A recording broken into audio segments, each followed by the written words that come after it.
So one thing that's kind of interesting about spirituality and intuition and stuff like that is that it's a different kind of smart than intellectuality, right?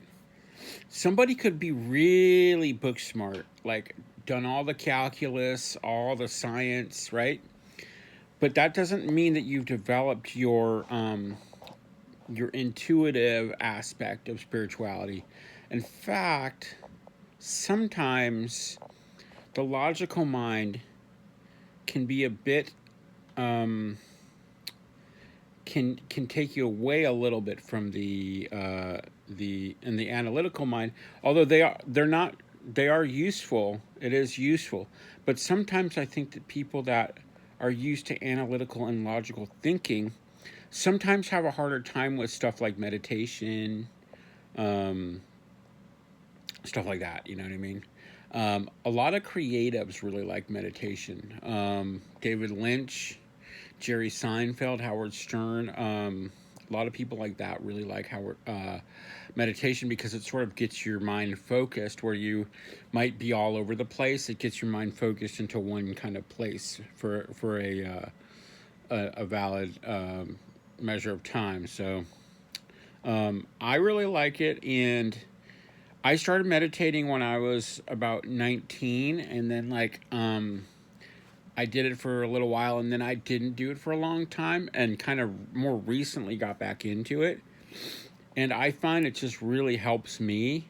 Um, a lot of people have different ways they meditate. My way is just how you have a mantra.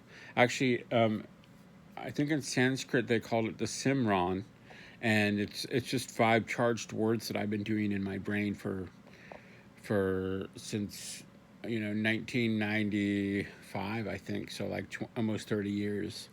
Same five charged words in Sanskrit while looking out the middle of my forehead, the third eye, right? So the funny thing is, like, I don't even really tell people I meditate. It's just something that I do on a daily basis, and it's not like I do it at the same time every day.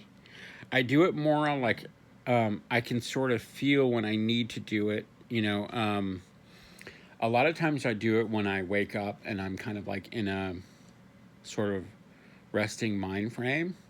But the other thing with me is I do the Simran whether or not I'm like I could be laying down, and I don't know. Some people say you're supposed to be sitting up when you do the meditation, but I sometimes do the Simran even when I'm walking or when I'm just laying down.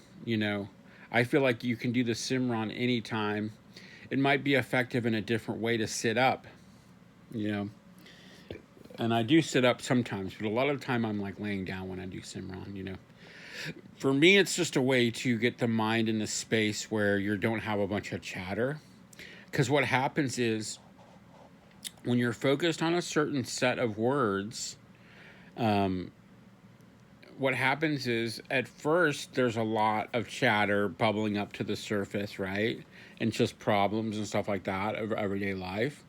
But what happens after like 10 minutes or so is you break through to sort of a silent. It's never completely silent, but after a little while you get to like a more of a clear space, right? And supposedly 20 minutes is a good amount of time to really get to that. And some people are very disciplined about it. I know people that get up at like 4 in the morning and do it, you know. But for me, I'm not really that disciplined about it. I just know that I do it every day. I do it at different times. Maybe I should try being more disciplined at it. Discipline has always been something I need to work on more, so maybe I should. But for me, even if when I'm learning something, sometimes I will do a Simran in my mind just to kind of get me in that space. So, I think it also helps me with learning music.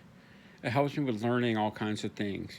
So I say that meditation is my limitless pill. So, anyway.